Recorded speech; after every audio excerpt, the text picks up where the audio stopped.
Avons-nous déjà remarqué que chaque groupe ethnique qui a été découvert croit en une sorte d'être spirituel suprême? Les peuples différents, certes, en ce qui concerne le qui et le à quoi cet être ressemble, mais il n'y a aucune culture dans l'histoire du monde qui ne reconnaîtrait pas une forme d'être supérieur. Il est certainement raisonnable de se demander si l'humanité tout entière pourrait croire en quelque chose qui n'existerait absolument pas.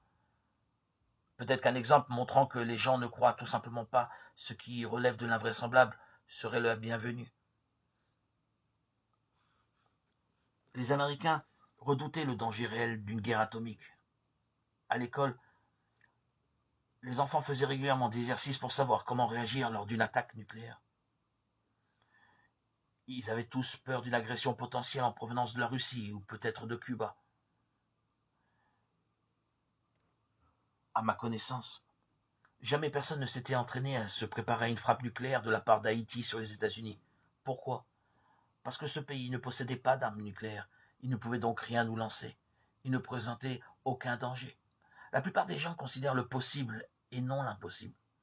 Le fait que l'immense majorité de l'humanité à travers l'histoire réfléchit au sujet de Dieu et de la vie après la mort est pour moi une preuve que Dieu et qu'une vie après la mort existe vraiment. La réalité des miracles est une autre preuve de l'existence de Dieu. Je ne parle pas d'un miracle de la nature comme un lever de soleil ou de miracle de la naissance. Je parle d'un vrai miracle, là où quelque chose a violé les lois naturelles et n'a pu trouver d'explication scientifique, là où Dieu lui-même est intervenu dans l'histoire de l'homme. Peut-être n'avons-nous jamais été témoins d'un miracle.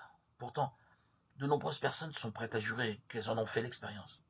Évidemment, de tels miracles sont par définition rares et contraires aux lois de la nature.